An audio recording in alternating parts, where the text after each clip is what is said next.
Yes, sir, we can start. Yes. Branch Secretary CA Anirban Palji, respected land speaker CA Venugopal ji, and his partner and our second speaker for the session, CA Rajesh Kumar ji, past chairman of the branch, my dear MCA colleagues, other dignitaries. Good evening to all and hearty welcome for this technical session on revision of GST transition returns.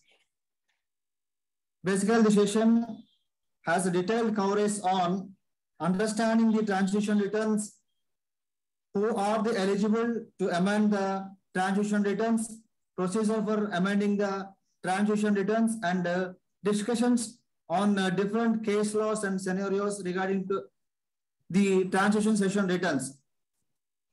Before proceeding to the session, I request to our branch treasurer, C.S. Sridharji, to please introduce our speakers to the August gathering. Good evening, dear members. I hope you all are busy in the tax audit season, but we thought it's a pertinent topic to have the session. Today, it's my pleasure to introduce CA Venugopal for the evening topic. He's a founder partner of Messrs. Venu and Vinay Chartered Accountants since 2002. He has excellent academic credentials, including securing All India 45th rank in CA final.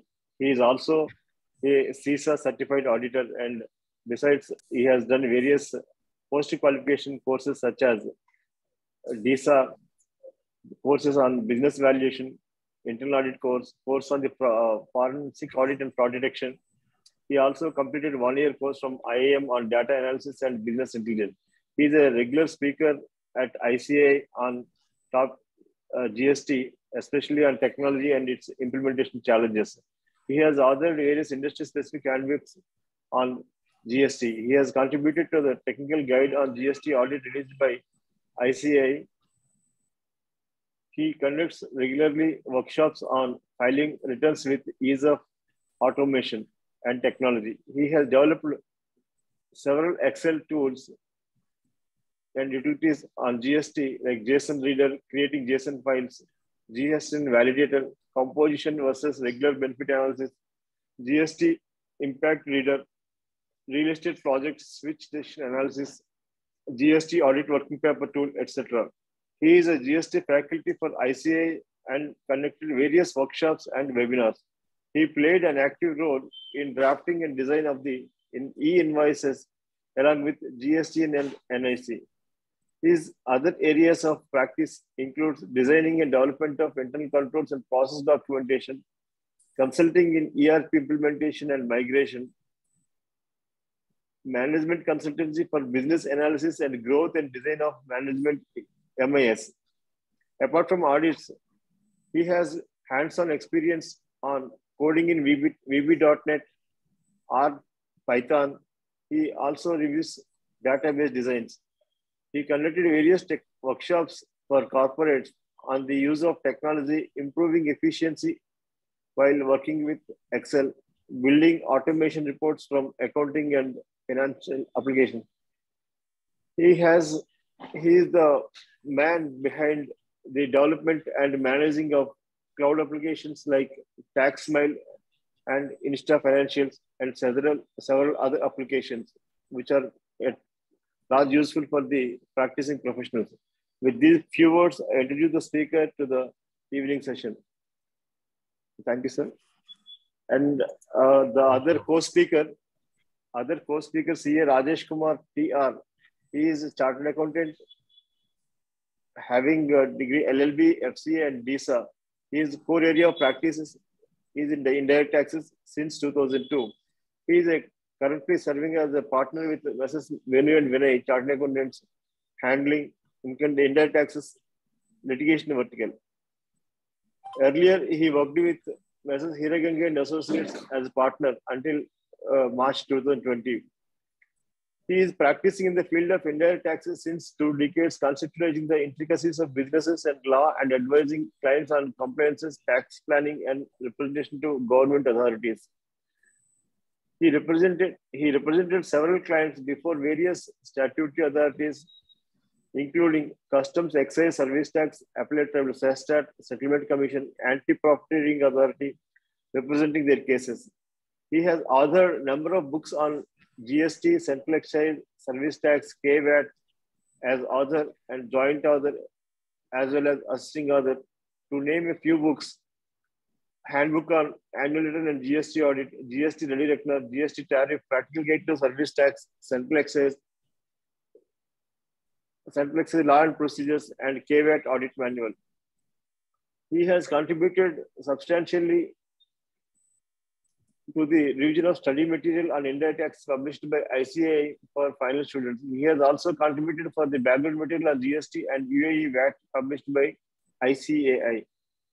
He has been training the professional students, industry, and department authorities in the field of indirect taxes on invitation from the ICAI, ICSA, and NASIN, tax departments of the state and central education institutions, trade bodies, professional bodies, etc. He has contributed several articles on central excise, service tax, VAT, and GST for various professional journals. With these few words, I introduce the speaker to the August Gallery. Over to the speakers. Thank you. Thank you very much, Sridhar. Now I request our speaker, C. Venugopal ji, please proceed for the session, sir.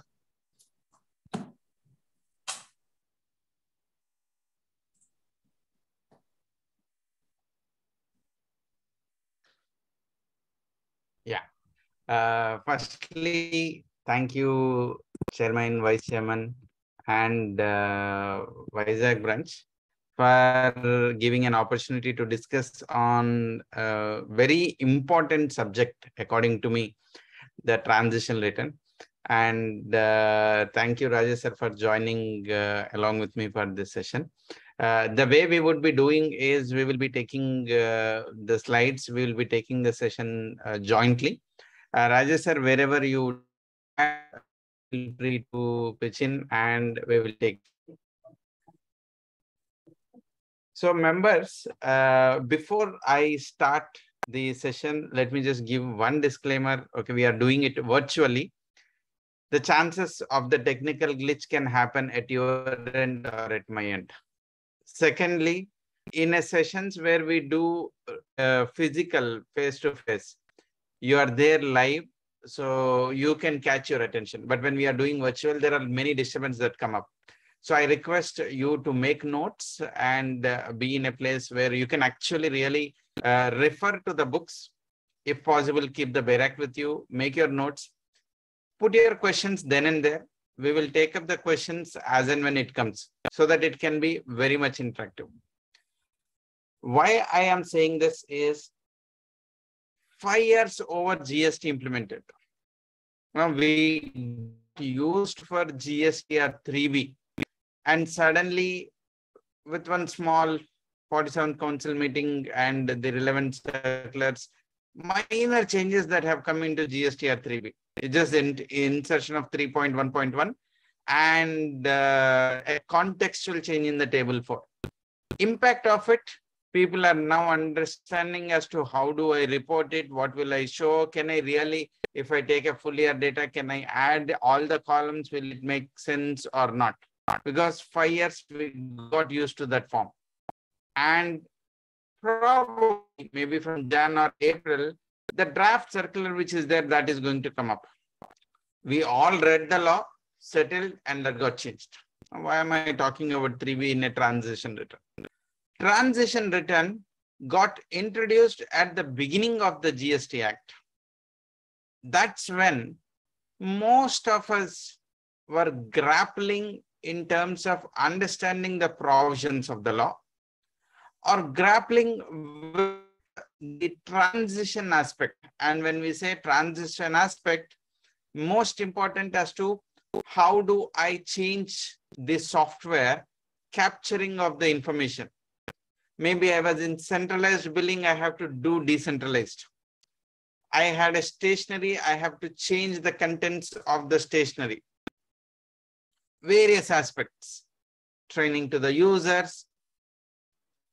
And in middle of all that, since the rate of taxes got increased, I am now burdened with the stock that I had carrying over of the stock, or I'm now burdened with the old law, the values that were struck, whether in my service tax under SENVAT unutilized credits or VAT unutilized credits, or the PLA balances. What do I do? What do I deal with it? Various questions were there. And generally everyone thought that, okay, something suddenly newly got introduced. We are understanding it. It will take time. But suddenly something got logged, something didn't know how to do it. For various reasons, the transition returns went into an issue. After a lot of struggle, it got reopened. So today we are going to discuss on traveling back, understanding the legal provisions which were there under section 140, mainly rule 117, the transition provisions, the form, content and the data that needs to go into the form. What was the need for revision of it?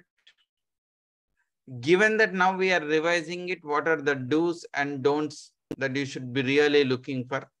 What are the issues and suggestions? There could be issues that we will be taking issues one by one. And in case if my voice goes down, or just give me a call or put a message. Yeah. The first and foremost is the revival of a TRAN credit is an opportunity for a professional like us, an opportunity for a businessman to relook at it. Where does this opportunity come from? When anything which is new, when it is being adopted, it is prone for interpretation. And whenever it has anything which is interpreted, it could be interpreted in multiple ways. Users might have made errors, erring on the revenue side, erring on the SSC side. Some decision would have been taken and something would have been filed. And like how we come out of the exam hall and try to compare our answer and see that, okay, I have written this, maybe I would have written this, all those permutations and combinations. Right now we are facing 17, 18 assessments, and there, way back then, most of the sessions who would have attended, if you asked about a credit which is not there in 2A, most of us, including someone like me, would have advised, as long as you have an invoice, you have an e-way bill, you have material coming in, you have payment, go ahead, take the credit. We can fight for it. But standing today, 5 years later, do you think any professional would say that if it is not available in 2A or 2B, take the credit? Of course, it's still litigative. You can go ahead and say there are erstwhile judgments to support you. But our understanding of the law changed, or the stand that we took changed. What we said then, was it wrong? What we are saying now, was it right? Again, both are a view which is taken at that point in time. And that's where it is more important that we attend sessions regularly and we hear from the views of the different speakers, because the department is also learning. And unfortunately, department is learning at this point when the law is kind of settled. And they would be speaking as if this was the law available as on 1st July and everyone were aware of it. And that's what happened with the transition credit. Transition 2 and of course 3 also, they were actually brought to allow the taxpayers to carry forward the credits which existed in the pre-GST era to GST era. And there were various type of transitions were allowed. It was 90 days.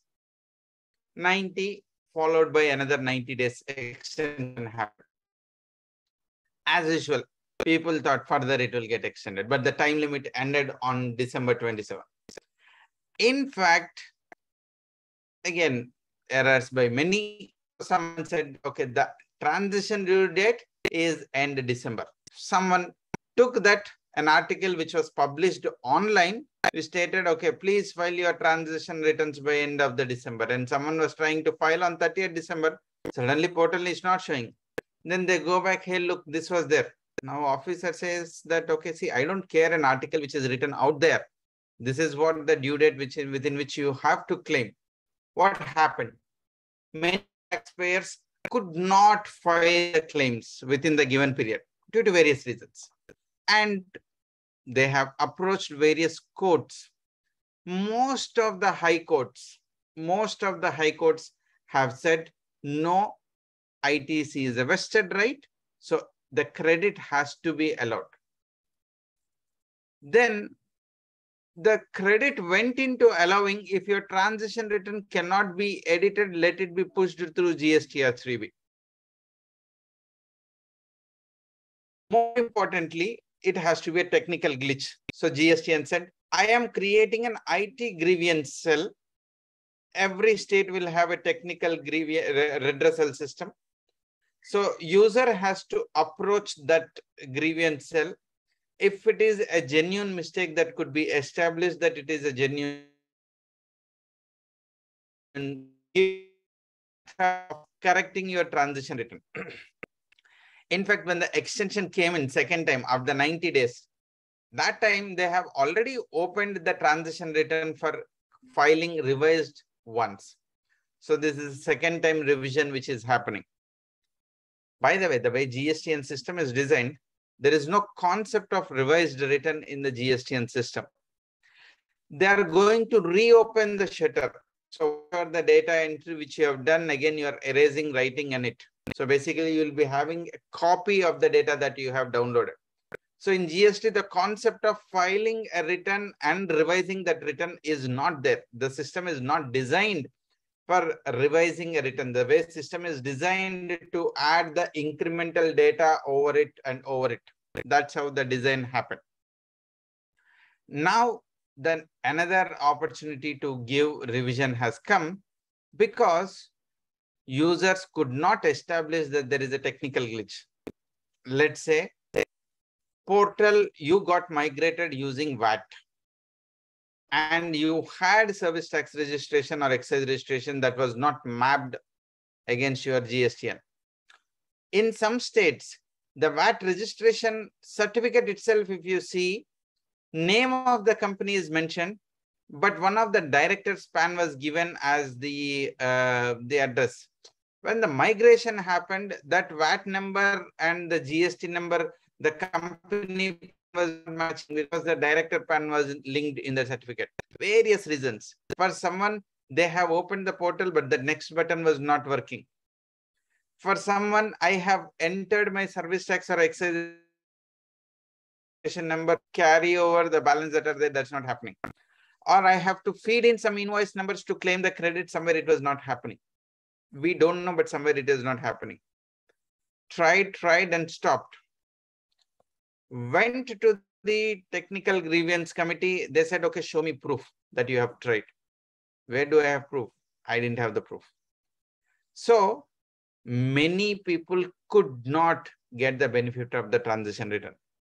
In my view, whatever the action the CBIC and the department which is actually taking now could have taken this way back then, and is like people resolving to the courts would have been actually could have been saved.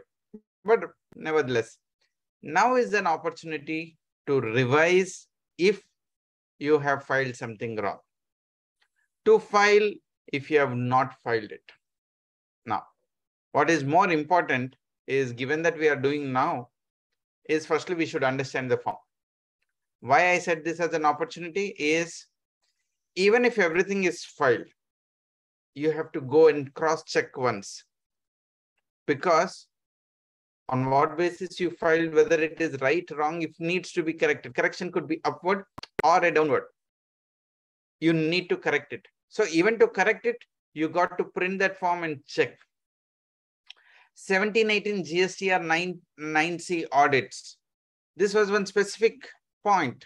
Up until 6M in your GSTR 9 takes care of your 3B credits. After that, you have Tran 1, Tran 2 and other credits, including ITC 02. No one had time to verify the trans credit in 1718 audit for a simple reason. grappling with the provisions of what is R9, what data should go where, what is the source of entry in R9? Would it be 1, 3B, books of accounts, or altogether new figure? Even today, there are people who still have a confusion. What should be the value I should fill in my GST R9? Right? The focus was getting the data right. So honestly, trans credit returns audit, a voluntary internal audit did not happen. It's an opportunity for the professionals to ping back all the users. If they have filed a return, recheck the document. If you have not filed the document, please file it again. If you have received a notice and you have made an appeal, some corrections, go through the document.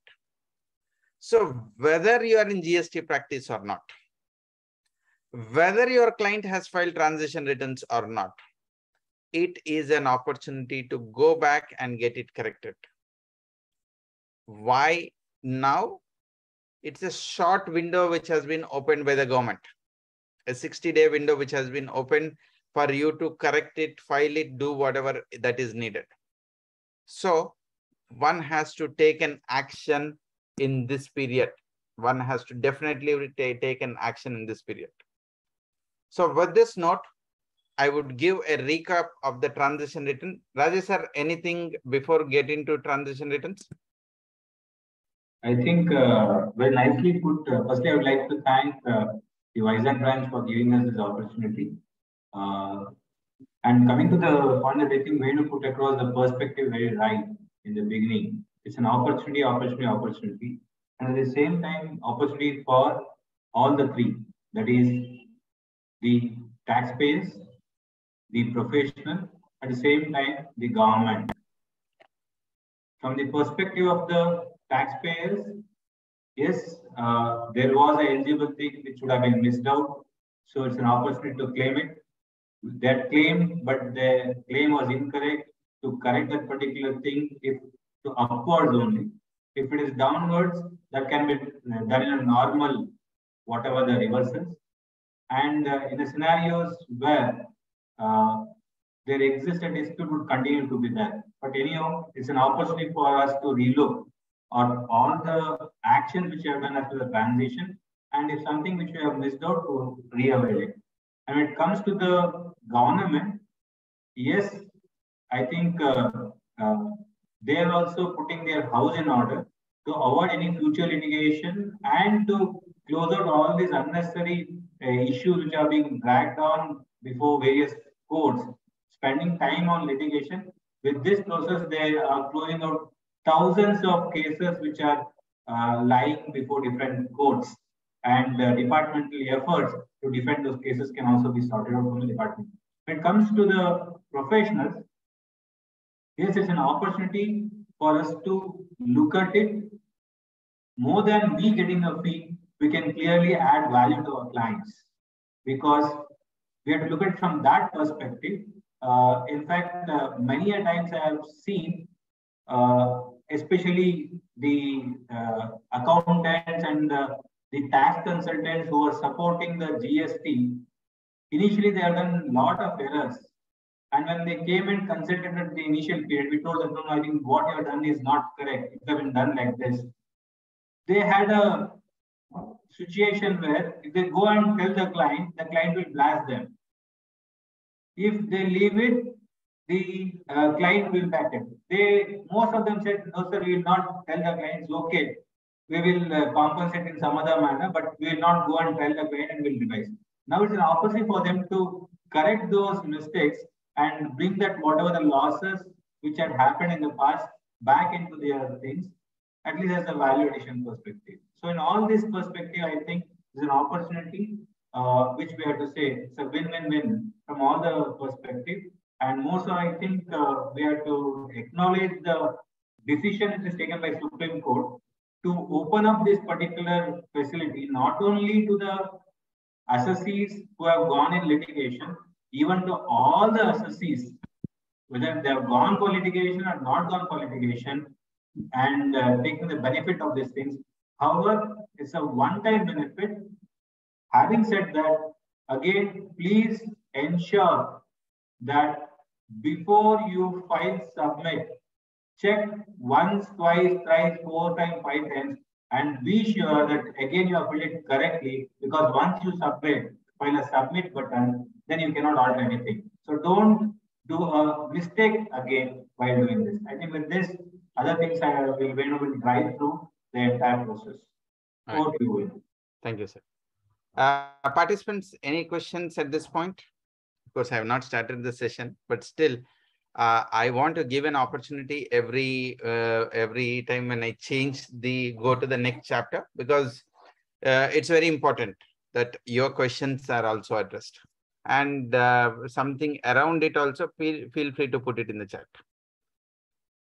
Just to give a recap of the transitions written. Now let us actually travel back from 22 to 1st July 2017. And I'm only looking at Tran 1 and Tran 2, not Tran 3.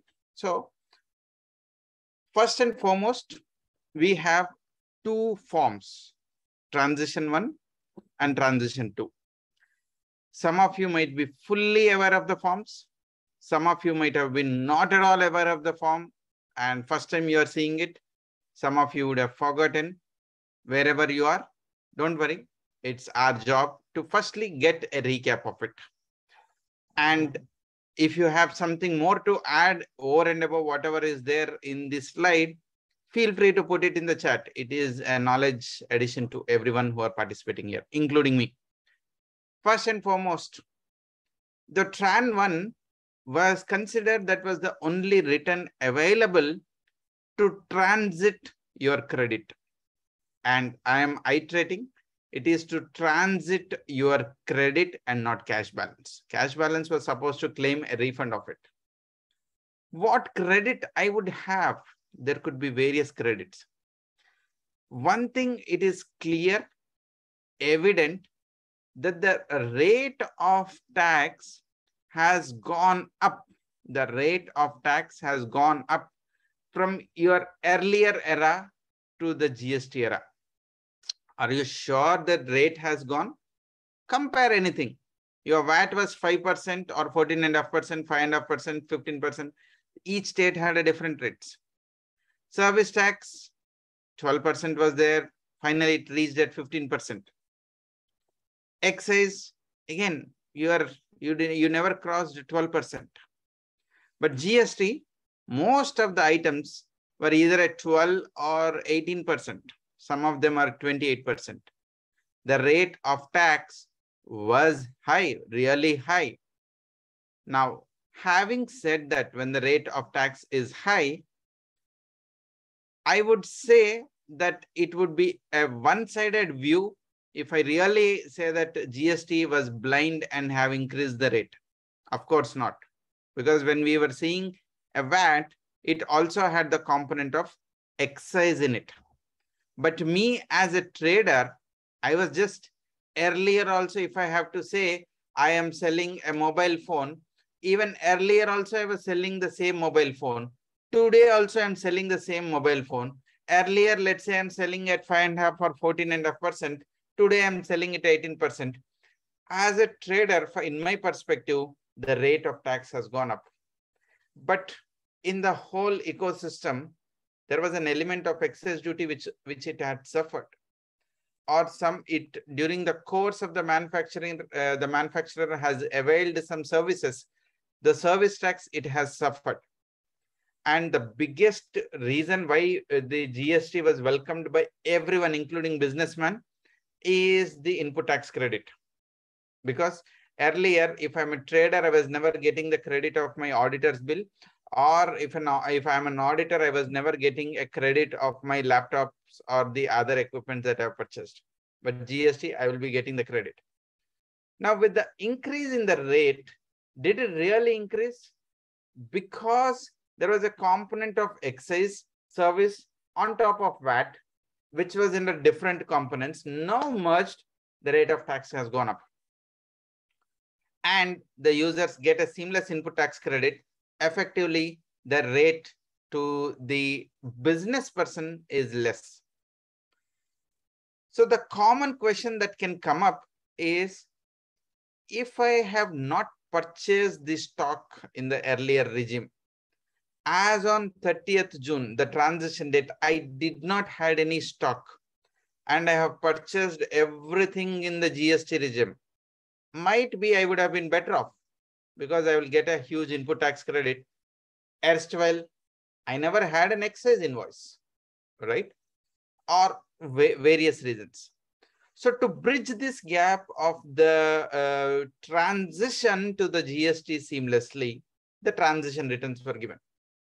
Context is to bring everyone at the par, bring whatever which was lying. What was lying? If I had an unutilized balance in my credit ledgers, it could be VAT, service tax, excise duties, VAT credit or VAT credit. Or if I have some stock with me and I have not availed a portion of excise because I was a VAT dealer. Some things to be transited. So the transition return was given. It was called Tran 1. We call it as Tran 1. Ideally, the story should have completed at that. But however, the government has introduced another thing called Tran 2, wherein I can give you the credit of excise duty which is lying in the closing stock, provided I know it. That means in your purchase document, if the dealer has mentioned the quantum of the excise duty this has suffered, if I am buying from a manufacturer, the original manufacturer who is selling it, he would, when he is removing the goods from his factory, he will clear the excise duty. The quantum of the excise duty gets mentioned. You know the exact amount of the excise duty that you would have availed, which you have not availed. You can take credit.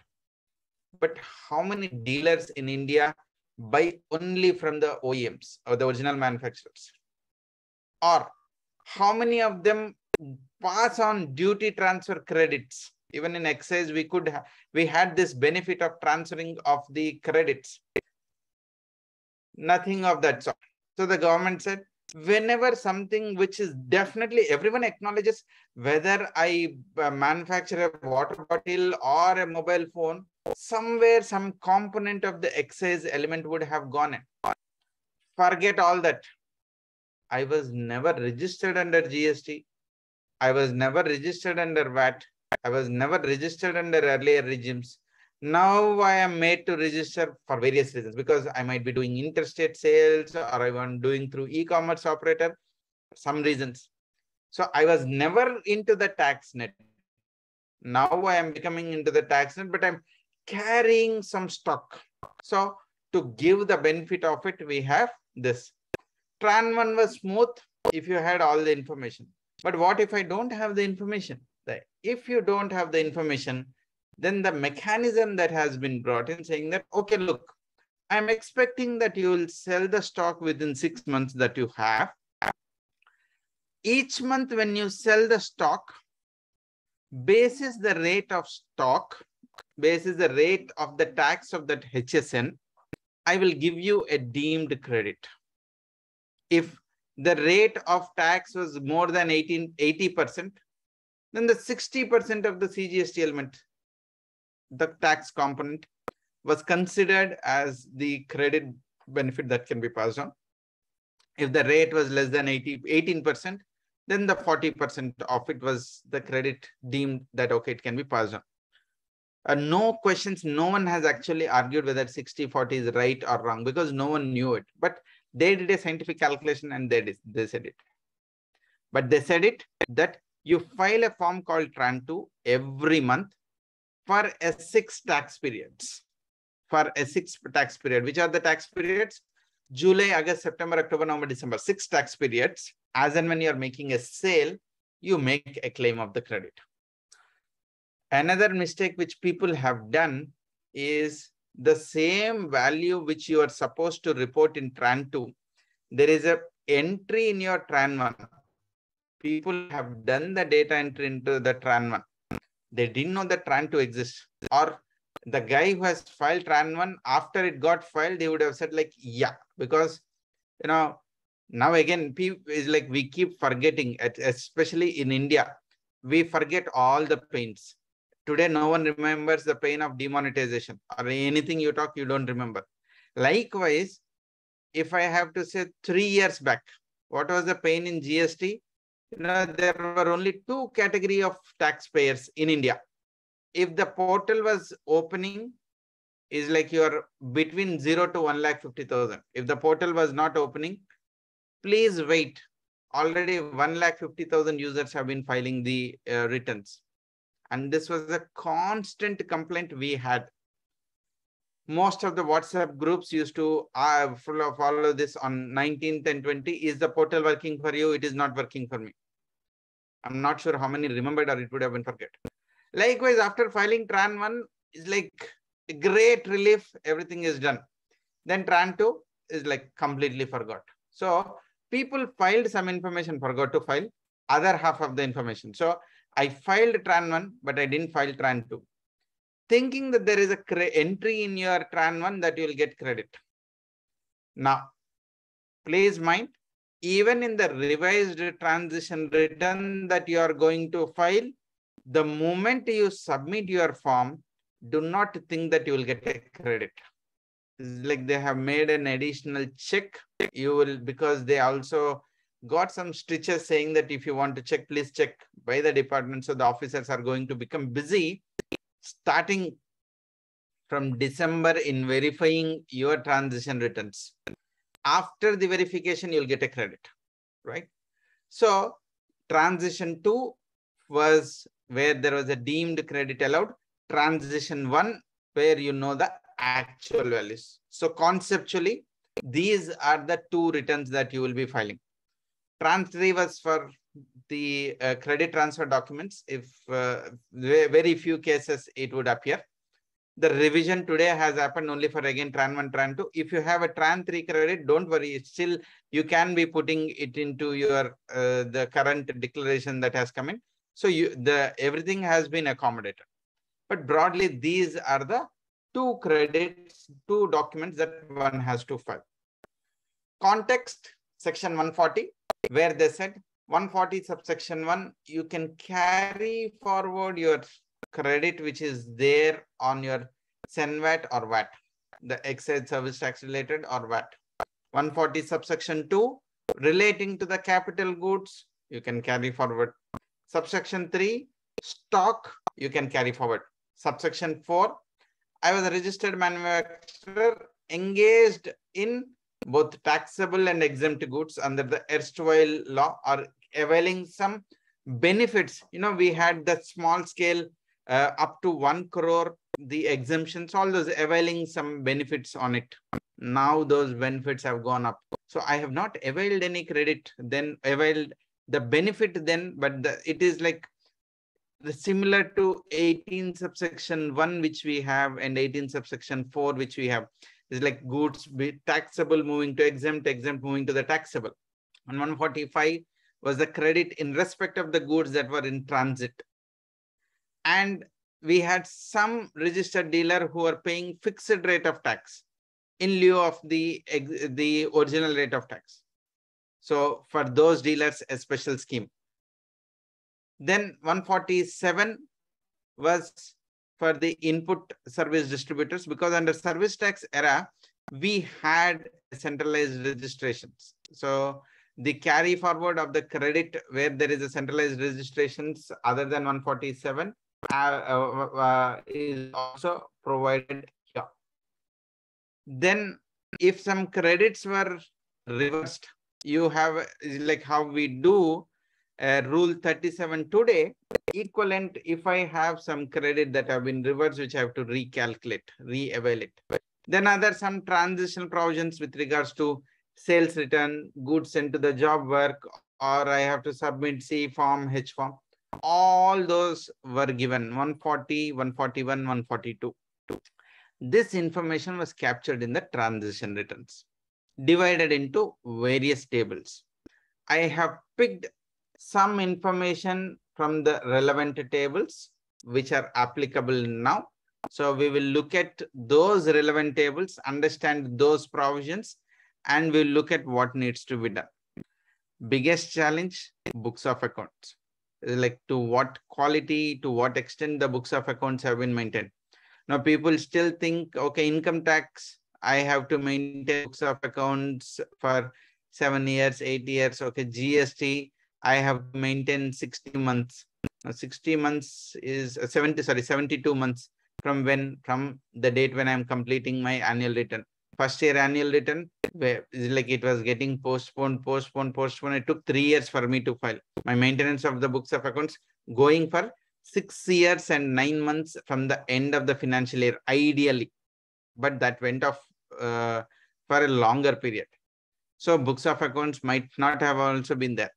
It's very important that you should have a document. Some of the states were having VAT returns being filed manually. If you're carrying forward some VAT returns, you should have a copy of it. Thankfully, by then, the service tax returns were, it is central, it has electronic, so service tax information, you will get it. If you don't have a login, it can be revived. But this table 5 is carrying forward of the credit which is there in the existing law. It has subtables. 140 subsection 1, which was dealing about SENVAT and VAT credit. So the red with rule 117, I'll just skip some of them, which very procedural. So the first one is table 5A, transition return table 5A, where you will be carrying forward the credit which was there in the earlier period. Now, the registered person shall not be allowed to take the credit in the following circumstances. The first and foremost thing is, he was dealing in a product which was taxable. Now it has become exempt. What will he do with the credit when he has no obligation to pay GST? Or you are saying that you have a credit in the government ledger. Let's say the credit was accumulated of the service tax for the year ending March 2017. But April, May, June, you did not file your returns. Maybe if you would have filed the returns, the credit would have got vanished. Boom.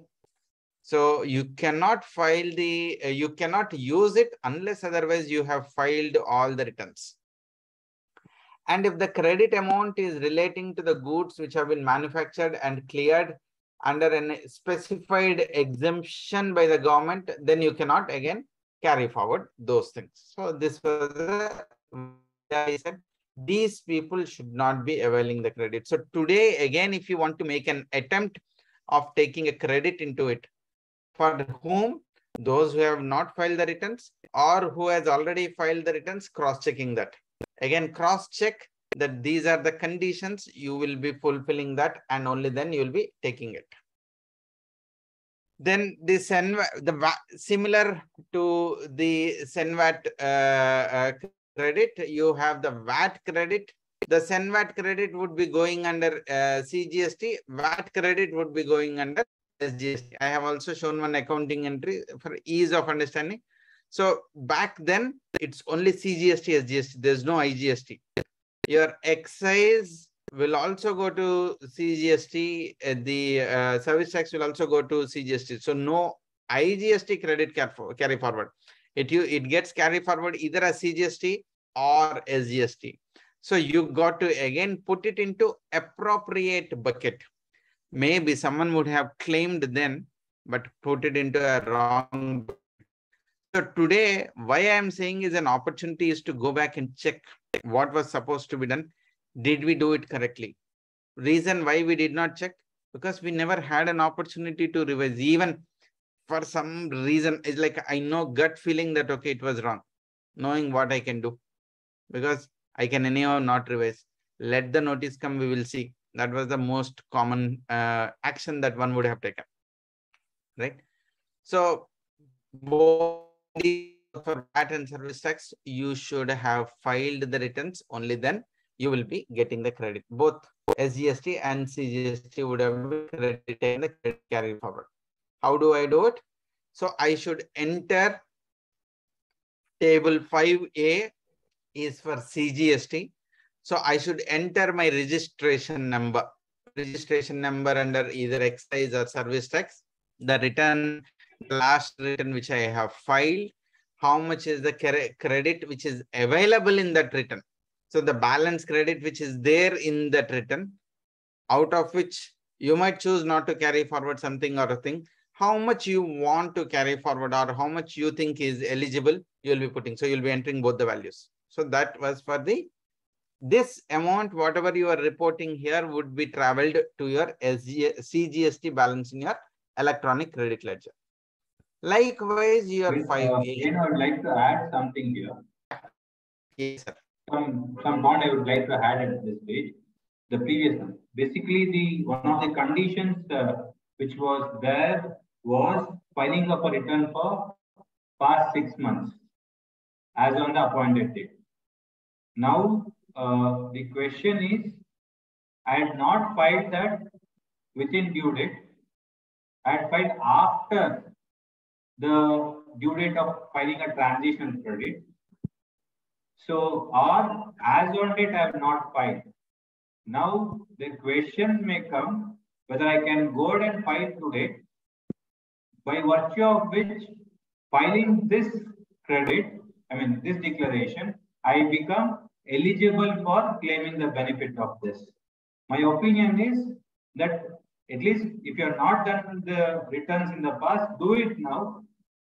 Put a proper figures into that particular credits if you have not filed the last returns for 6 months, so that you will become, you're fulfilling a condition when you're making this application, is what my view. At least you can validate that particular point. Yeah, that's the only point which I wanted to add. In fact, there's a declaration also to be given. In the declaration, there's a specific point of having filed the return, but when is not forthcoming. So I think I can take that stand over. Yeah, please go ahead. Yeah. So when it comes to the VAT credit, which is SGST credit, it is not again a simple credit how we have seen in 5A. Here, the form 5C, the table 5C is little complicated, because they said, okay, whatever is the balance in the ITC of your last return, you enter it. However, you might have not filed all your C form, F form, H forms. Owing to it, the officer would create a liability, because when you made a supply, you anticipated the C form would come and paid a lower tax. Given that the C form has not come, you got to reduce your tax. So you have the data in different columns, 1, 2, 3, 4, 5, 6, 7. So that's what I have actually shown. And owing to this, if you see the example which I have given below, I have started with a positive number. I have started with a positive number, 12,500. But some reversals which I have to do, is yielding to 19,800. So I end up having a negative 10,700. So it will not, when that is negative, then it will not definitely go to your credit ledger, even though you have a balance in your VAT credit ledger. However, the circular has clearly said that this form, transition form, cannot be used. Please note, this transition form cannot be used, and especially table 5B and 5C, the no credit shall be allowed in respect of the C form, F form, and H form, which have been issued after the due date that has been prescribed. So which means this forms should have been obtained on or before 27th December 2017. So here the hypothetically, again, now whether it is right, the stand is right or wrong is a different story. So the government says, assuming you have received all the C forms, is like on record, your C forms is nil. You have received all the C forms. However, the C forms for some reasons got issued, you went to the state portal, got it open, respective whatever the circus you have done, but the declaration of the documents received after 27th December, the circular says that you cannot claim a transitional credit in respect of the C forms, F forms, H forms, or I forms that have received after or issued after the due date. When I say receive, when literally the recipient could have received, but when was that issued? Now, jurisdictionally, are they right? In my view, I don't know. It's like it can still be litigated. If there was a procedural delay, something happened, I don't know. But still, one should be again mindful of it. If something which is arising like this, they should not take a credit of it. They should not carry forward the credit because this is going to become a liability. You may choose to say that this is a VAT liability. I will be fighting under the VAT era. I would want to continue my SGST credit. So you are opening for another dispute, but yes, this is something one should be mindful of. So the accounting perspective, if you have a credit of say 150 excise, non-submission of you still have 175 liability. So the amount that gets transferred to SGST ledger will be 75. I think the first line got deleted. Sorry, the amount that will be traveled to CGST ledger would be 150. So you will be posting a JV migrating one entry, one ledger balance to another ledger balance. Yeah, so CGST credit 150, SGST credit 75 to your SENVAT and input VAT, you will be offsetting it. Yeah. Any questions to participants so far in the 140 subsection 1 carrying forward of the existing balance as on date before move to the next thing? I am actually going slow because this is not just an information about, okay, there is a transition written, but this is understanding so that you can go back, approach to your clients, get your working papers, you know what, at that point you cannot figure out, okay, what is transition written. So any questions, feel free to put your questions in the chat or you can ask in between also, we have sufficient time. I'll be winding up the session say around 7 o'clock. So another 1 hour will complete.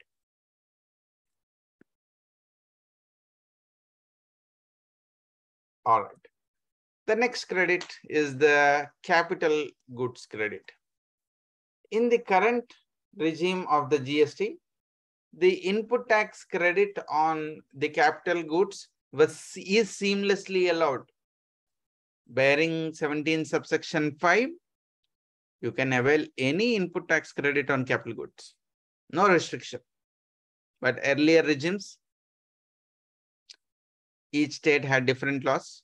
Mostly plant and machinery was allowed. Office furniture, other than not something which is not for the business, was not allowed. Even that's not fully allowed. Allowed 50% this year, 50% other year, whatever could be the thing, right? So now some credit that was unavailed and which is not carried forward in the return. It was unavailed and not carried forward. Like there is no provision for me to carry forward. It's like 50% I level now, 50% I level next year. So those 50% can now be availed, right? So the definition of unavailed credit means the credit which is remaining after the SENVAT which has already availed. In the invoice out of 100 rupees, if I have availed 50, unavailed is balance 50. Now, unavailed is something which did not travel to your credit ledger. That you can now do the transition. This is a classic case. Even if someone has filed the returns, you can go back and check. And this is what we used to always advise, that go back and check. Many people would have missed this. Many people would have missed this. Now, someone has filed it. Now people forgot. Again, this is one area you can go and verify. Here, for you to verify and avail, you should be having documents. Transition credit is all about documents. Whatever the credit that you are availing, which is partially that you are availing. So, including your import of the goods, when you are importing, you would have paid even CVD, SAD. So all those values that can be credit claim. but you need to have the documents.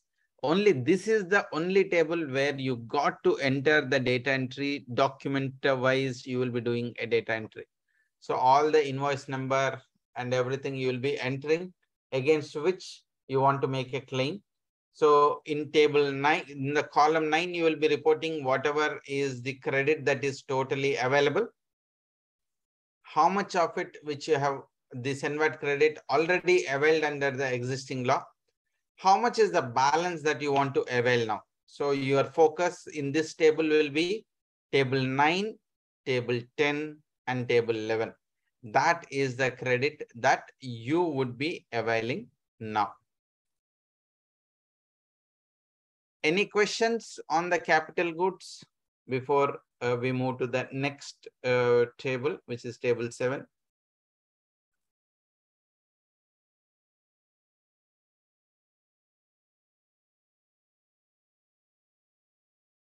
All right, let's move on.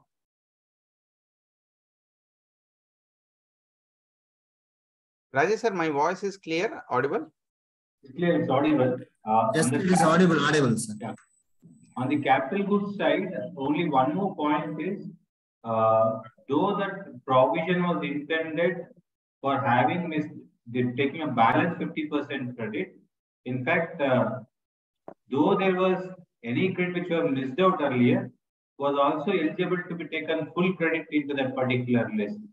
So I think many cases, in many scenarios, people would have not taken a capital goods credit. However, having said that, the capital goods credit eligibility was subject to the condition that the tax element should not have been added to the capital asset value and claim depreciation including tax. So be aware of that fact so that it cannot be a situation where if you do that, finally you will be disallowed in the verification part. Check it out whether the depreciation is claimed including tax or not including tax. So this is one more point on the capital goods credit on this transaction. You can continue. Yeah. This is a table which now I think most of the people can look for. There are two things, 140 subsection 3. If you have a duty paying document available with you, could be excise, could be VAT. How VAT is possible? I wouldn't have got registered under VAT, but now I'm registering under GST and I'm carrying forward some stock. Yeah. So if you have a tax paying document, you can physically, but you should have the document with you against which you can claim actual credit. Please note, you can only claim the credit of input and not input services. So the value which is there in your closing stock, same like again 18 subsection 1, like same, if you have some input services consumed, then means it's consumed. So only inputs is something which you can physically see and you can carry forward. The definition of inputs would include raw material, semi-finished goods, and finished goods. The items that are there as on the appointed date and the items that consumed in manufacturing that, you will be able to take input tax credit. Note, you need to have a duty paying documents. But how the hell on the earth one can have a correlation that I have used this raw material to this item? Don't worry. It can be done on a FIFO basis. So you, as long as you can establish the item that you have purchased, as long as you can establish that the item that you have purchased can trace it back that this is my last bill, then, and that bill has the duty paying document. The important word is you need to have a duty paying document, then you can take the credit. Certain conditions were given. The goods should have been again intended for supply. It should be eligible for input tax credit in the current regime. The document should be there. But more important condition, the most important condition for you to avail is such document should not be more than 12 months old. The document should not be more than 12 months old from the appointed date, which means when you're doing a FIFO basis and you're traveling cutoff date from 1st July 2017, you're going back, you're going till 1st July 2016, the invoice date basis which you're taking a credit should not be prior to that. Should not be prior to that. This is something one have to make a special call. Assuming you are unable to fit here, you're not fitting into this condition. If you don't fit into this condition, you also have been given another condition, which is a proviso to 140 subsection 3, where you do not have a duty paying documents.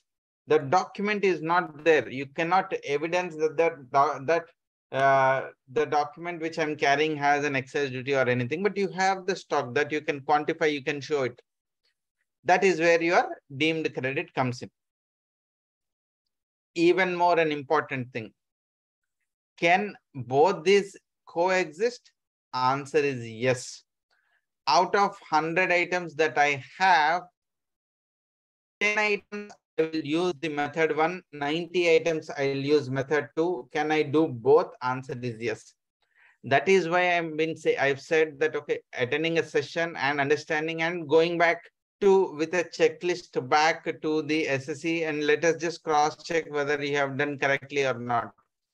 Give a buzz to the customer saying that this is open, relook. If you can even get a benefit of 1 lakh rupee credit, is every rupee is every one credit is 1 rupee. So it matters, right?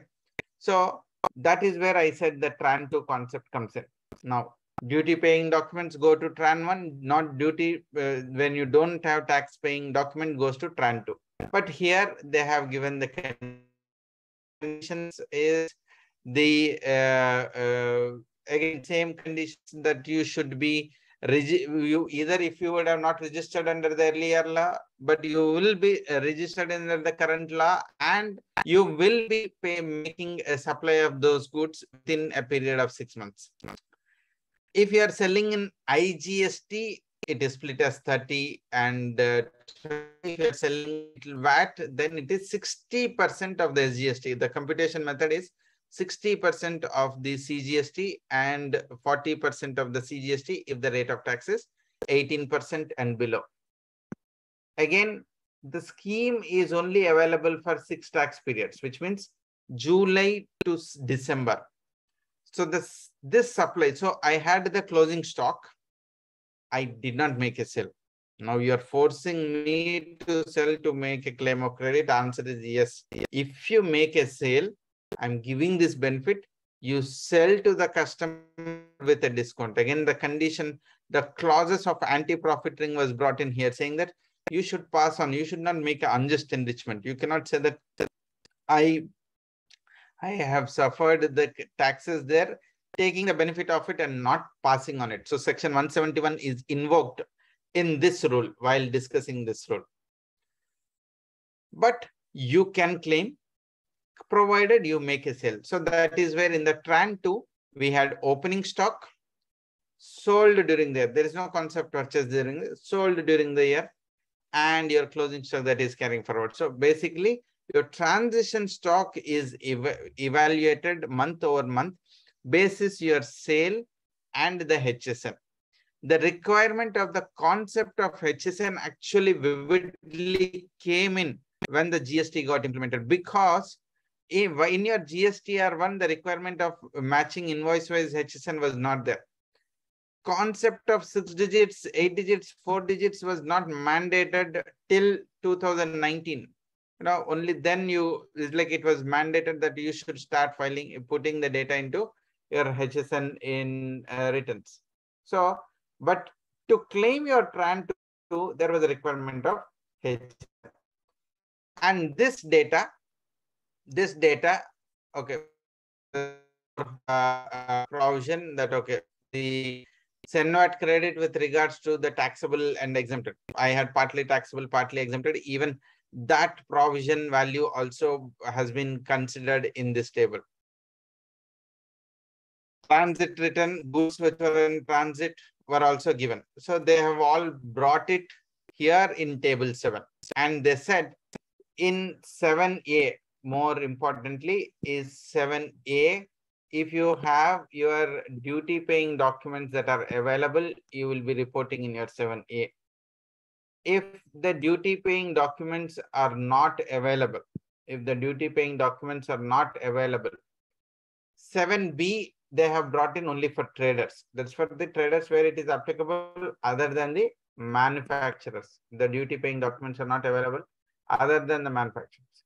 Now here, one mistakes people have done is they have rightly filled the values here.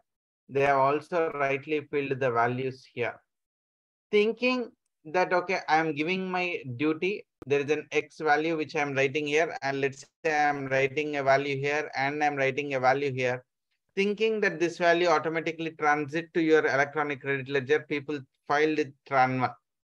There are many people, they have filed an entry here, but failed to file their Tran2. That is where this is another opportunity to go back and look at your transition returns. Now, like your 7B, you have also 7C. What was supposed to be reported in your transition 2, we will see again in Tran 2. But what was my opening stock of the tax period? How much output out supply I have made? What is my closing balance? This closing balance would become again the next period transition return. The requirement to report was at 6 digits HSN. Even though you are 1 crore turnover dealer or 10 crore dealer or 1000 crore, the requirement to report this was at 6 digits HSN. That is where I said this was the first time people started again looking, opening the HSN books and trying to map the HSN rate, and correct rate was supposed to be maintained. Then there are other miscellaneous provisions where if you are paying tax at a fixed rate, again, there were some items. Yes, sir. I want you to just go back to the slide which you extracted 140 subsection 3.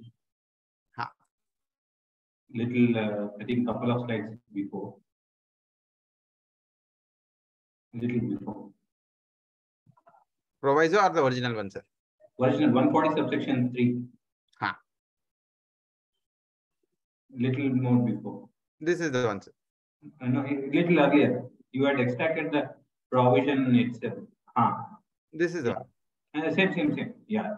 I think if you see carefully, it covers who is engaged in the manufacture of exempted goods or provision of exempt services, and also a person who was not liable to be registered existing law, like a trader. Fourth, who was providing works contract service.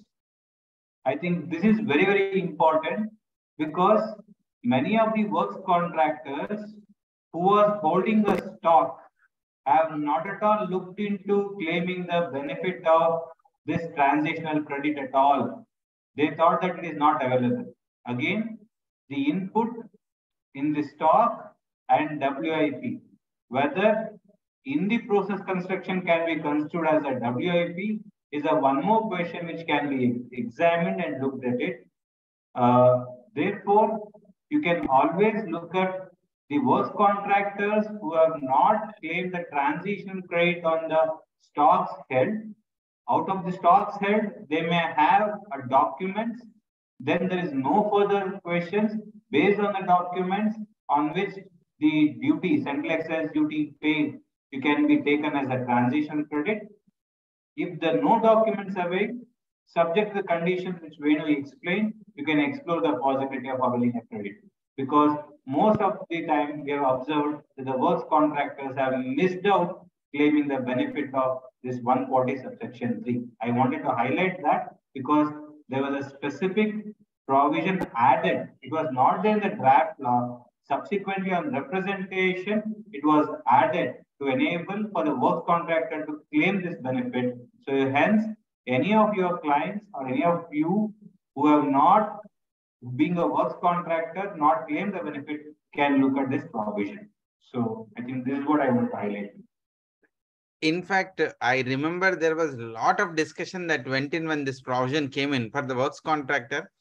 If I have already considered 70%, 80%, can I still say the portion which I have constructed is still a semi-finished goods, or only the stock that is lying at my site and which is still I am yet to construct was the thing. There are a lot of discussion that actually went in. Again, yeah, so I also forgot till Rajesh sir has highlighted it.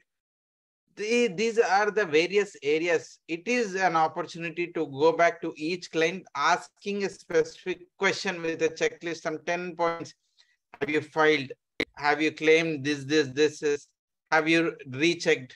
So should this need to be rechecked? So if you have not filed, can this be filed? All those things. And a yes or a no with every client, whether it is applicable to them or not applicable to them, but at least satisfying now, saying that, okay, this can be done. And that is where, as Rajesh sir said, really it is definitely an opportunity to professional and especially to the taxpayer. It might not be claiming the credit, but he wants to correct something which went wrong. So one will be reporting this for 6 tax periods. And this we have seen. So just to summarize, the credit of SENVAT was there in table 7A.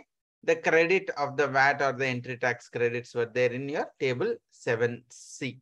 So these were the 2 tables where the credits being carried. Predominantly, these are the tables where your at least 90% of the credit that you are supposed to take is completed. Now, yeah, we have seen your 7A, 7B, and 7C. These are the tables where we do the data entry. And now comes the other miscellaneous things.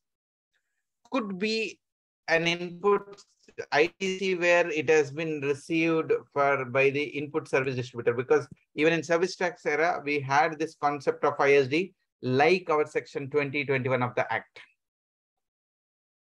Or someone was there in a centralized registration scheme under the tax.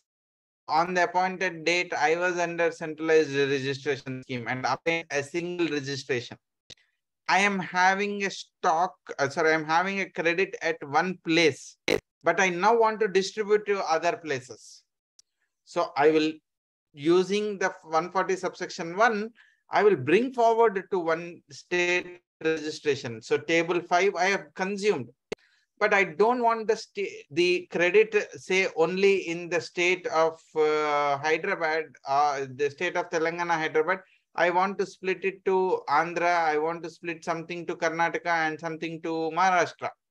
So now using this table, I can also split the credit that I have taken to the other places, provided I have now taken the registration. So the way it was like a transfer of the credit from one centralized registration to other. So under the existing law, this was the thing. Please note, this table is not to bring the original credit. Using this table, you are distributing the credit. Using this table, you are distributing the credit. Again, I specifically had one client where they thought that, okay, I make an entry in this value, it will happen. I should bring the original credit first. So the balance credit which was there in that is only what I am splitting. So that distribution was also important. Basically, table 8 was splitting of the credit from one central PAN to the multiple GST numbers. Then if there was any reversal of the ITC owing to non-payment of the vendor, and now you have made the payment, of course, there were some conditions that have been brought in. Even sales returns conditions was there. The non-payment, if you have made the payment within a period of 3 months from the appointed date, then whatever the money which you have reversed, you can make a claim of it. So all those claims, I think, okay, this slide got repeated. All these claims are permitted to be availed. After I file my Tran 1, for an appointed period of 6 months, I was supposed to file my Tran 2, basically opening stock, outward and closing balance. For CGST, it was in table 4. For SGST, it is table 5. 2 tables, table 4 and table 5. These were the transition returns. Now we will get into what is the action that I have to take now. So before I go to what is the action I have to take now, any questions to the participants? Anyone would like to ask any question at this point?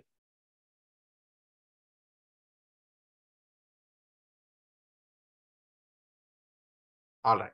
So let's get into why all this story happened, whatever happened. Now, the story revision back. Either I have balances and I have filed my Tran 1, but amount did not get credited. Why? No questions asked. Did not get credited. Technical reasons could be anything. Or I have entered a short credit. Or capital goods, I did not take it. Filed Tran 1, but did not file Tran 2. I filed both, but some tables I have missed filling the information. You may fit into any scenarios, including I forgot to fill. I didn't know that something concept like this exists. And do not get surprised that someone says, I didn't know. And all the reasons someone can definitely say, I didn't know, because he didn't know and not expected the GST law. Everyone should be knowing everything in perfect and complete. Maybe he really did know. But now you can say that, hey, look, something like that, this exists. So why all this came up? As I said, in the beginning, some taxpayers were having glitches. So they marked it as a technical glitch. Many people approached the high courts. In fact, the first one is all the reliefs was given only to the SSCs who have approached the courts. But Punjab and Haryana, the high court said, everyone in the state, even though who did not come to me, can make a claim.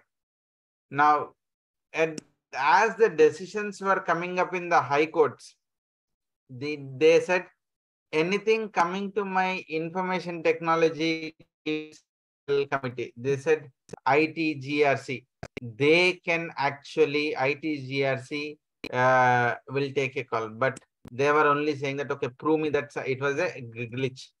So many people could not prove it. Matter went up until to Supreme Court. And in the Philco Trade Center versus Union of India, so it was held in the favor of the SSC. And Supreme Court categorically said, GST portal for filing Tran 1 and Tran 2 shall be opened for a period of 2 months.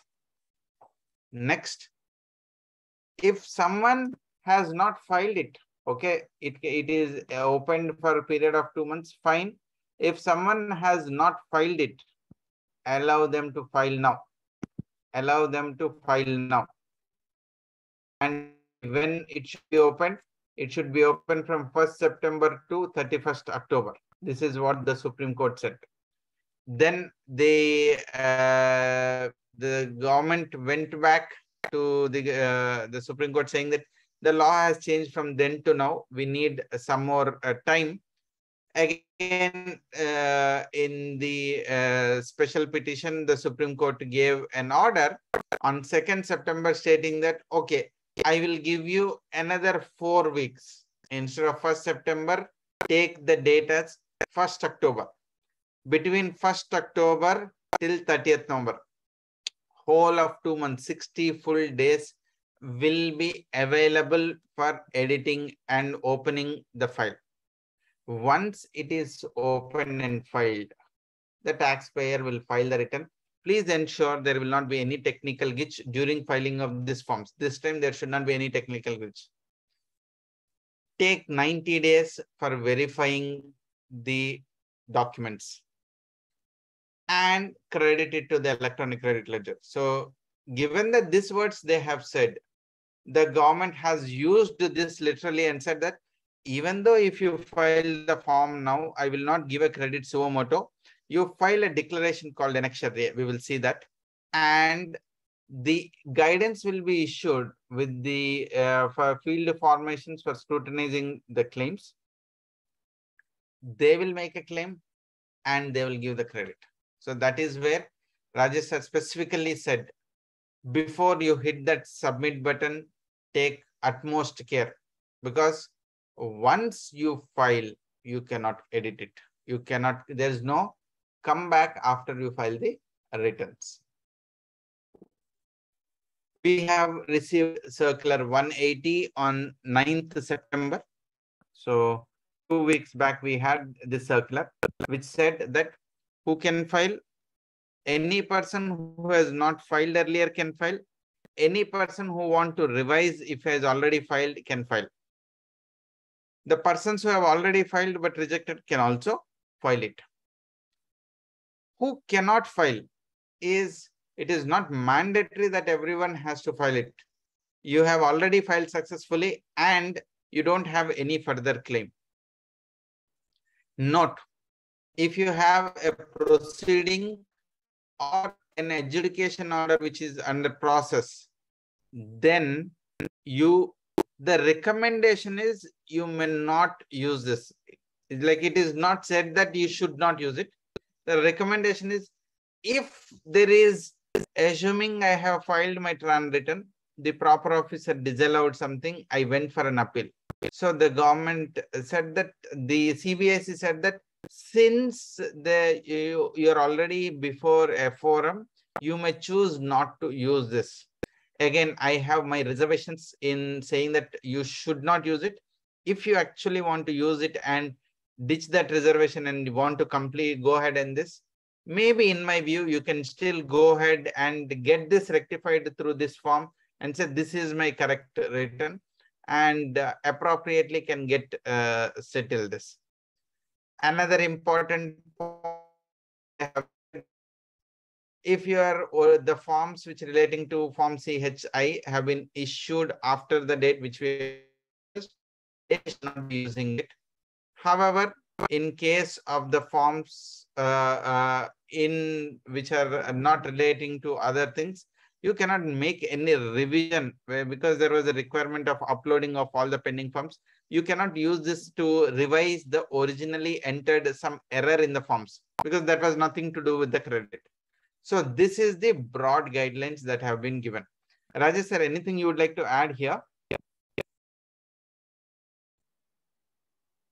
Firstly, as a word of caution, if you are, while you are revising, see what is that you are revising for. Because once you revise, please note the entire application will be taken up for scrutiny. And once the entire application is taken up for scrutiny, what was already filed and you got it may also open up for scrutiny. So anyway, we have to wait for the guidelines to be issued.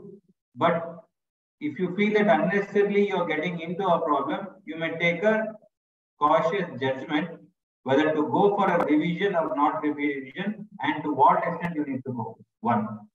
Second, when the circular is coming out and saying, if there's any adjudication process on the transitional credit, you cannot go for this particular things. Again, there the question would be, as we discussed, there are multiple provisions under which the credits can come into a transitional credit. Merely by the fact that there's a dispute in one of the elements, can the application will be debarred in all the aspects? No. I think if there's any dispute, still as Venu suggested, I suggest that you go ahead and file on the aspect, including the disputed aspect, whether they consider, not consider, leave it. But on the other aspect of it, which may be eligible, say for example, the stock trade was not disputed. The dispute was in respect to the credit which was there in the returns. So in such a scenario, I think there's nothing which can stop you from filing the other aspect of it. Further, maybe you had filed the Tran 1 but not filed the service tax return for the last 6 months. That may be the issue. Now, having filed subsequently, now that the portal is open, you can obviously go back and claim. So don't get stopped yourself by this restriction. Please examine in depth whether you can overcome that restriction or you can still make an attempt, and then let the officer reject it. Why you decide before filing that it will get rejected? So this is also something which you need to be aware of. Kevin, I think you can proceed. Yeah. So the next thing is, when can I file? Between 1st October to 30th November on the GST, a new document that has come called Annexure A. Annexure A has two parts, Part A and Part B, a declaration. So it also has bifurcated. If you have originally filed, you will be filling some information in table 4. If you are filing for first time, you will skip table 4 and go to the point number 5 in the annexure. The process to file is Tran 1, Tran 2. Then with the annexure A, you upload it online and you submit it to the jurisdictional officer within 7 days of the filing. This is again a new hitch. Somewhere, like anything, like the barricade will always slow down the process. Likewise, someone will fill some information and forget to file. Like annexure 4 with the 3/2019 notification, people will avail the benefit, forget to file one form, then procedural lapse, one more litigation.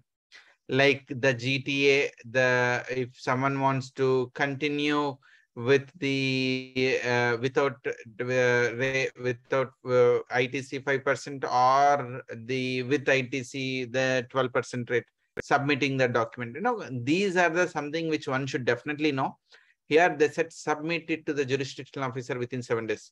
You might not be surprised that some of the officers might not be aware of it, because circulars, again, they would be getting it. Then within 90 days, the officer will have to verify the Tran credit, allow it subject to the credit which has already been claimed. What do you mean by already been claimed? You could have claimed it in 3B. So I have listed down the issues to discuss. How do we handle if I have claimed, not claimed? All scenarios I've covered. What all you can revise? Tran 1 and Tran 2. If you have to revise Tran 3, okay, so credit transfer documents, if you have, then that you will be submitting manually to the proper officer. What I have shown you, the forms on the screen, will be little look different. Like if you see GST R1, the printed form of one will be different, but when you go to the portal, it will be, the tiles will be in a different way, but concept it's the same. Let's look at the procedure, the summary, and the last part of the session. So we'll wrap up in another 15 minutes. Firstly, the filing can be done originally or revision can be done. Before you file, the advisory is download the existing form.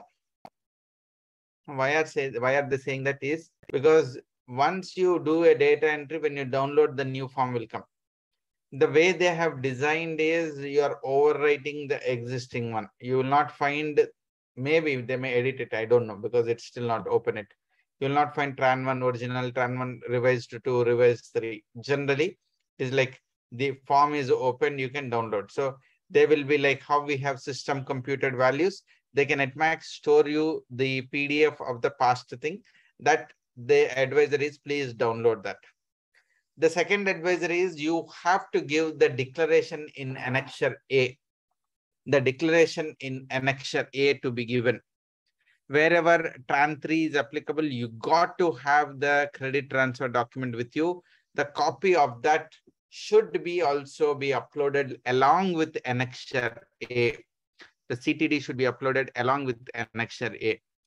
Next, Tran 2, you have to file 6 Tran 2 in original scenario. But now they said, okay, no 6 Tran 2.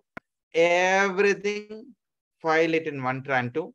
Whatever is the last tax period, ideally for everyone, it would be December, for which you are making the claim, consolidate all in one go and submit it. So you need to have your workings, especially Tran 1 will be there, but in Tran 2, you should be doing it. Then the guidelines which they have highlighted multiple times saying that it is a one-time opportunity. So I had originally given 90 plus 90 days. You still were not satisfied. I'm giving you one-time opportunity to revise this. Again, in my view, this they should have done long back. I don't know with what either arrogance or unwillingness, whatever, they didn't do it. Finally, they have to do it. But they said no further opportunity would be availed to file or revise the forms again. Not just that, if you are submitting it, you cannot edit it. Till you submit it, you can add a record, delete a record, modify a record. But till then, you cannot do in it. So again, a special caution, don't be in a hurry to submit the forms. The issues that I can think of. Firstly, you have availed excess in the original transaction returns. I was supposed to take 100 rupees credit. I have taken 120. What did you do? I have reversed my 20 in 3B. Scenario 1, I was supposed to take 100. I have taken 120. I reversed 20 in 3B. Matter settled. Kill khatam. Nothing to be done. Should I need to file my revised transaction returns? In my opinion, yes. You should again file it. There is a provision in your annexure A to state what happened further. Because we tax professionals have advised, given that the transaction return was not editable, go ahead and take the credit in 3B. For some, they got notices. For some, government high courts itself said that take the credit in 3B. Now, was it right? In the absence of any guiding circular, I think a view taken can always be a right. I don't know what needs to be done. In the best possible manner, this is what I am eligible for the credit. I'm communicating through 3B. Maybe that would have been right. I will never say that if someone is asking me, show me a proof, show me a notification, show me a circular. Sometimes it won't exist. Only the law has to come back. When there is ambiguity, there needs to be additional circular information, something should come up. Whenever there is an ambiguity persists, whenever there are two views possible, there is nothing called right. In fact, every matter that reached High Court, Supreme Court is a clear case that nothing is right. In fact, in the case, maybe Bharti Airtel, Mohit Minerals, okay, in Munjal Manishbhai case. So when matter reached, department held one view, SSC held one view. So there are two views possible. Who were right? Both may be right. The judge has, it went to the higher court, even the lower court, sometimes it got reversed. So you should always get, sometimes there will not be any written information. You still have to go by what one have to do in a common parallel sense. And now, given that now this scenario, the circular did not address anything. In my view, you got to file your transition return again, give the declaration in annexure. This was the credit I have already claimed in my GST R3B. This much I have availed. This much was in my transition return. Subsequently in 3B, so much I have availed. Subsequently in my 3B, so much I have reversed. Please give that. If you have not reversed subsequently, you should now reverse using DRC03, and you can also make an additional attachment enclosure to it. Rajesh sir, anything to the first situation, first scenario, anything to add?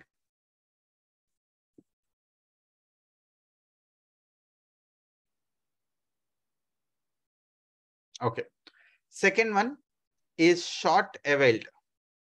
In my original transaction returns. Yeah, original, there's a short availment. Now, can I go and revise? Yes, you can go ahead and revise it. But if you already excess availed in original tran, and if you already reversed in subsequent 3B as an excess availment, I think that issue is already over. I don't think that why should we go again and scratch a closed issue is my... Yeah, so my suggestion here is let me revise my tran return, and in my annexure A, I will explicitly say instead of 100, I took 120, but I have reversed it. Correct. But the question, what would happen is, in such a scenario, they will reopen a case of examining your entire ITC for allowing you that ITC. So that becomes unnecessary a process of submitting all the documentation, validating your original credit. So unnecessary you're getting into a department interaction. Why it is necessary is what my personal view on that. Okay. Whereas short avail, we have no option but to go. Second, there will be a scenario where Venu did mention somebody had not filed a TRAN 1 or TRAN 1, they couldn't file, but they availed in 3B. Those is the case where the opportunity for us to file TRAN 1 now. Now the question is, sir, what happens if the credit already claimed? Now, once this credit comes back, then you reverse now saying that already availed earlier 3B you are reversing. Then the question would come whether I'm liable to pay interest on that particular thing. Again, it's debatable, but I can always say this credit is retrospective, though it is being filed today. So therefore, there cannot be any interest on the same. So I think wherever we have taken directly to 3B, it's an opportunity for us to file this claim and to validate that claim which has been made. And once it comes, to reverse that, to nullify the credit which you have taken in 3B. This is what is my view on that aspect. Yeah. So the chance of getting it recredited again would be kind of null, because once I file my transition return, ideally the proper officer will not give the credit. He will, because in my form itself, I'm explicitly saying that I'll be eligible for 100. I have already availed 100, or I've availed only 80. I'm availing for balance 20. So I'm submitting that information, sending it to the proper officer. So the proper officer will be giving me a credit for the differential credit only. So unless otherwise you got again one technical glitch, one more credit again, the reversal comes. But as Rajesh sir rightly mentioned, credit is coming now through TRAN. Originally, I have taken through 3B. Was that a valid credit? Will the interest be applicable? Again, technically no, because the TRAN 1 got stopped. I filed now, but this credit belongs to dates back to 1st July. So the interest portion shouldn't be there. Even if it comes, I think it can be litigated and argued better. Next situation is I have received notice for the earlier TRAN return that I have filed. Two scenarios. The case is still pending, or against that notice, I have already made a part payment in my DR using my DRC03. Could have happened. What do I do? Even in this scenario, I would suggest you file your TRAN return. Though the circular has definitely given an advisory that you should continue your course of action. However, the circular very smartly also given an in the annexure saying that, okay, if you have any cases pending, please list them. Saying that, okay, there are, because they cannot explicitly say, go against the Supreme Court saying that again, I will restrict the users. So use that option. You have a field, specifically field to list in your table 4, where the part B, I think part B 3A, where you will be doing a making and mention of what is the case number which is pending. You will be doing a data entry of it. Please file your TRAN return, even though if you have received a notice against which you are fighting and you are something to correct it, better show it and say, this is my correct tran return. Because when the matter reaches to higher forums, whether High Court, and 10 years later, what will be the transition document that would be available? The fund which is finally filed. In my view, file the returns. Yeah. Someone who have not filed the transition returns, file it now. There's no second thought in it. Lastly, if the documents that are now missing for claiming the transition return, I would suggest switch yourself from 140 subsection 3 to proviso of 140 subsection 3, so that you are establishing your claim. Just to summarize, there are various key points out of all the discussions which we had so far. I have summarized all the discussions into 3 slides. So even at the cost of repetition, because this is a session little important. Firstly, the closing balance of the earlier regime can be carried forward. This one should be knowing it. PLA balance, you cannot carry forward because it should be claimed as a refund in the earlier scenario. If you have a stock and you're going by duty paying documents, please ensure it is not beyond 12 months. So if it is beyond 12 months, you cannot go by duty paying documents. Use the Tran2 route and you can claim only for the stocks which is sold within 6 months. Then the transition credit on capital goods is also there. So again, take a verification of the capital goods. If something is eligible, not availed, can be taken.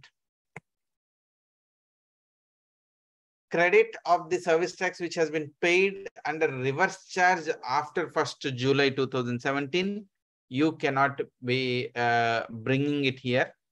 Of course, the refund can be claimed in the GST regime because the under service tax rules that was permitted. Can I take the credit of education cess, she says, Krishi Kalyan says? Still, this is a litigated matter because will the cess be transitioned? This is again debated a lot. Some people viewed as yes, some people viewed as no. Of course, department said no, but this can still be continuous and litigated. And those who have claimed credits in 3B based on the facts and circumstances, who have already claimed, no worries. Still file your transition return. Give the declaration in your part B saying that so much has been claimed. You cannot use this form for revising any form related information. So only the actual documents to be given, but the C form, H form, F form after the 27th cannot be taken it. Tran 2, you don't have the 6 months, it is only 1 month. Annexure A is the self-submitted certified copy. This is a one-time opportunity, so take utmost care in revising the form. You can allow, modify, edit till you press the submit button. Once you press the submit button, the form is frozen, no further editing is possible. Once the applicant files the Tran 1 and Tran 2, revision is not possible. No further opportunity. You cannot expect one more Supreme Court thing that you have lost the bus at all for eternally. And person who did not file first time also, they can file it. Not mandatory they should file. If you choose not to take any action, that is also perfectly fine. Okay. Very importantly, whatever which is filed, please submit the declaration to the jurisdiction officer. Portal says that if you have already filed an appeal against it, they say this may not be the appropriate course of action. Still, you can explore and say that, okay, this is my right, Tran 1 and Tran 2. So we have come to the end of the session. As I said that, okay, we've completed at 7. Over to the participants and the host if you have any questions and answers. And Rajesh sir, anything that you have to add? Just that point I want to stress and highlight the concept of 7 days after you have filed the application on portal, to file a physical copy of the same downloaded, self-certified along with Annexure A within 7 days to the jurisdictional officer, and keep ready all the supporting documents to be submitted when called for, because they will have only 90 days time. And don't try to prepare later. First prepare in advance, then you go and submit. Why I'm saying that is, if they don't have a time, if your information is not sufficient, they're going to simply take a route of rejection, because they would unnecessarily don't want to take a burden. Point number two, there's a debate whether any such order of rejection of your this revised TRAN 1, is it an appealable order or not? My personal view, it is not an appealable order, but still, if some extreme things happen, you can make an attempt to file an appeal against that to the appellate authority. This is one more point you can note. Otherwise, you have to go in a writ petition to the High Court if there is no appeal remedy available, because this cannot be strictly said an order passed under the clause of Central GST Act. So that is where some debate comes up. Anyhow, let's not get into that technical aspect, but I'm just giving you the points you need to keep in mind. I think that's why we can answer the questions if any raised. Thank you very much, sir. I request the members, please please ask any questions and doubts if you are having, because we are having very good speakers. And whatever the questions you are having, just switch on your mic and ask our speakers.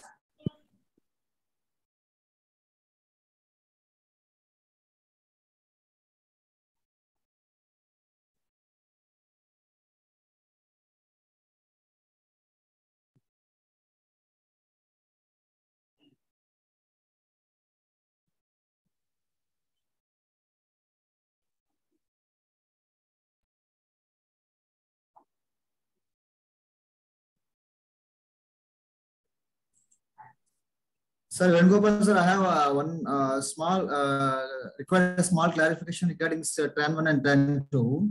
See, previously these VAT assessments were completed. Based on that VAT assessments, the ITC was, some of the persons ITC was increased and decreased. If based on that, again, SSC can go for TRAN 2 if there is any changes in the credit, ITC credit, by what he has already filed in the ITC TRAN 1. Okay. Rajesh sir, what would be your view? So firstly, sir, this will not be of a matter of your TRAN 2. It's only a TRAN 1 where you're transferring the balance. Rajesh sir, the question is, I have carried forward an balance in my electronic credit ledger, let's say 10,000 of the VAT. But after the VAT assessment, 10,000 has become only say 6,000, but 10,000 which has already been carried forward. So the question is, should I need to revise my TRAN return? No, if only for that purpose, you need not revise, because any action on such scenario would have been taken already. Yeah, displaying the thing. Correct. And that liability would have been created under the VAT, and the discharge of the taxes would be in the VAT through cash. That's how the demand would be generated. But again, case to case basis is what we have to see. We cannot blanketly say yes or no. But as Rajesh rightly said, that's a different action. May not be need for revision of the TRAN return. No, in fact, the circular says in such a scenario, already a proceedings have been initiated under the respective statutes and disallowed. In such a scenario, only a remedy available for you, if any, is only through appeal remedy, and that cannot be a basis for revision. That has been clarified in the survey. Yeah. Thank you, sir. Members, I request you, please unmute and ask your questions.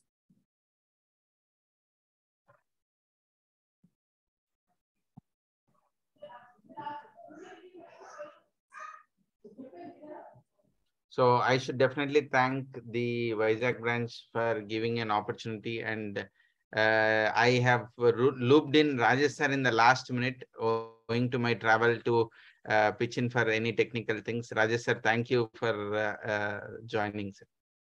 It's my pleasure to be part of Vizag Bets anytime. Yeah. Sir, Venugopal ji and Rajesh ji, your deliberations are given in-depth analysis about the transition return, and we are always getting a bonus point whenever we are inviting our Venugopal sir as a bonus point as a speaker of Rajesh ji also. Now I'm request our secretary to propose vote of thanks. Good evening, dear members. So before I propose a vote of thanks, I just have a couple of questions. I was just waiting for the other members to ask those questions. One question that I have is, supposing in my TRAN 1 or the revised now that we are going to file, I have a reduction in my input credit. I realize that I need to actually reduce it.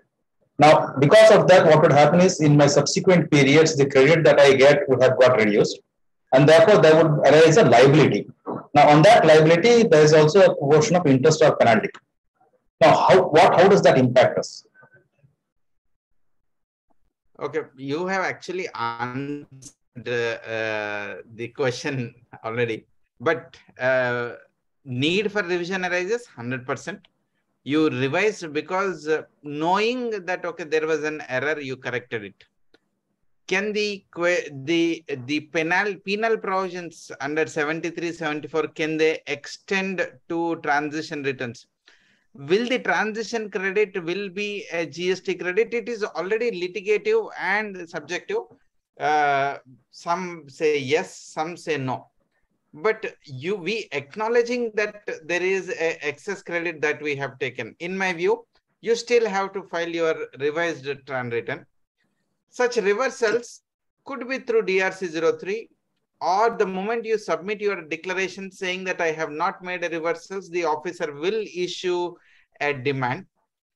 And if I am taking a stand that if I have taken a credit which are now taken, and I am saying that that would dates back to 1st July, I would say the reduction in the credit would also dates back to the 1st July.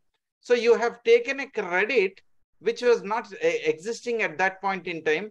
You should be paying interest from that date to till date on the quantum of the excess credit that you have availed. Rajesh sir, anything else that? I will move a little different perspective. The reason is, yes, you have taken an excess availment of ITC. It is, I will not get into whether it's ITC or not. It is presumed to be an ITC. There's an excess availment of ITC. Subsequently, there can be two scenarios. You have utilized it, you have not utilized it. See, if you have utilized it, you will pay interest till the date of reversal. As I said, there's a two-way. One is that you go back and revise, get into one more process for verification, etc. Or alternatively, you will confine yourself. Okay, there's an excess. To the extent of the excess, I reverse it today and pay interest to the extent of utilization out of from the date of availment till the today. To the extent of utilization, I pay interest. Close the matter because this has already been clarified by circular. If there's any excess credit availed as a transition, you can use the credit to pay that, and the interest applicable only for that to the extent of the utilization of the ITC. Better use that. There's also supporting documents without getting into the loop of revising unless you have some other aspects to revise. This is my view of being better.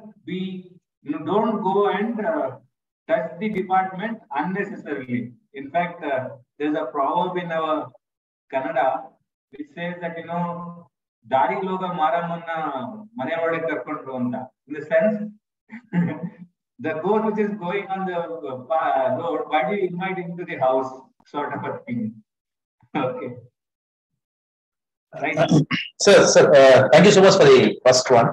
The second question is, as you said, there is an option even for those who have a dispute going on, for an existing dispute, to again go and revise the TRAN 1, and whatever, if I have any errors, I can try and get it rectified. Now, in that case, which one would you override? Can the fact that I have just filed a revised TRAN help in overriding the existing case, or the existing case can be put an abeyance until this gets assessed and revised and completed? No, sir. Let me recorrect here. The circular clearly stated that if you have an existing case, please proceed that path. However, I am saying that, okay, the circular did state that. Is that a truth? Again, in my view, you can still go ahead and file a revised TRAN 1, even there is a case that is pending and you are stating your statement of the fact. If in your case, if you believe that the original TRAN was wrong and you have to anyhow to revise it, you can still file a revised TRAN in my view. I am not saying that the circular states the revised filing of the TRAN. So circular said that you don't need to file the revised TRAN, continue the original path if there is an order that is there. So you will eventually meet at the end of the road at the same point. The order would have disallowed some amount, or you are voluntarily filing your revised TRAN at a lower thing and acknowledging a fact. In my view, you can and you should still go ahead and file your TRAN, revised TRAN, even though the circular did not say you should not, but they have carefully chosen the words and they said that you can continue the appropriate course of action. However, in your declaration, you have an option to give the case details that are already there. So the information that is required for your TRAN 2 and the cases is there in the form. Exercise that option is my view. Rajesh sir. Yeah, I think Venu answered appropriately. But one more additional point which I want to explain is, what is the type of error on which the dispute is going on?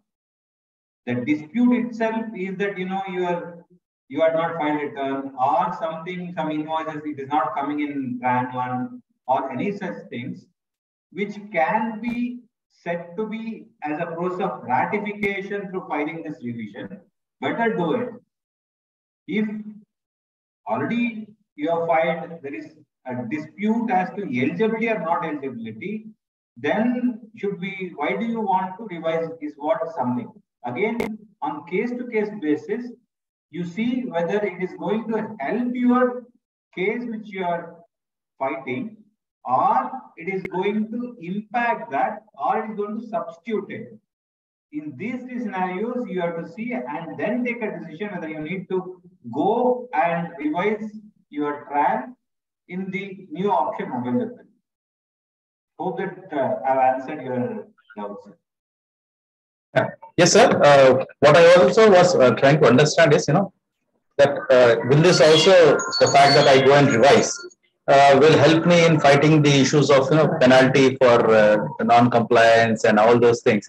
Where I have an opportunity, I've done it to show the genuinity and all. So when we go into those areas of dispute, where they're going to levy penalty for intentional misreporting or misrepresentation. That particular thing, sir, please note this, whether there's a two stage in this. One, filing of your application. Second stage is accepting your application and giving an effect to that.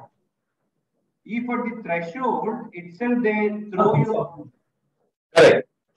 Okay. What I was. There's a dispute, then your attempt to rectify that is gone. Okay. Now you come out and say no proceedings against you has been initiated earlier. And through this, you want to correct it to show that you had a bona fide action on your part to overcome the penalty proceedings. Yes, you can surely do it, but there is no necessity that you should do only through this. Even a simple letter written by you that this is what has happened. I have done a mistake. I want to correct it. This is the way I am correcting. Since there is no mechanism, I want to pay through DRC through. That simple letter can do your job. Why to get into this, again, a lengthy process is my suggestion. to add to this, now you must have read the Supreme Court judgment. I actually did not read that. What I wanted to understand was, as you were saying, that there is a CBIC circular which says that if you have a dispute, don't file. Now, that is the Supreme Court decision. That is what I'm trying to understand. See, in fact, I think I missed it before I started. There is no legal backup for that particular portion of the circular. So Correct. we can always contest. But again, this entire procedure is to avoid litigation, and do you want to create one more set of new litigation before the court? We'll have to see how it goes. Because on these grounds, again, I think there will be litigations against on this ground. The fact that they are giving a circular which is not in line with the Supreme Court decision. Yeah. We are there. Right, sir. Sir, is there any other member who would like to ask a question, or shall I propose the vote of thanks? I think I will go ahead and propose the vote of thanks. On behalf of the members of the Visakhapatnam branch of SIS of ICI, I would like to thank the learned speakers of today's evening session, CA G. Venugopal and CA TR Rajesh Kumar, for their lucid presentations. And to begin with, they had given us a detailed background understanding of what the issue is. And I also thank them for their detailed deliberations on each of the tables of the forms. I thank you very much, sir, for having spared your time and for having made such a wonderful deliberations. I hope our members will surely professionally gain from all their deliberations. I thank you once again. And dear members, just to inform you that we are also planning another seminar on 23rd September. And please keep your dates blocked in case, as and when we finalize those topics and the speaker, will inform you. I would like to thank you all for having joined for this session. Thank you all. Good night. Thank you. Thank you. Thank you.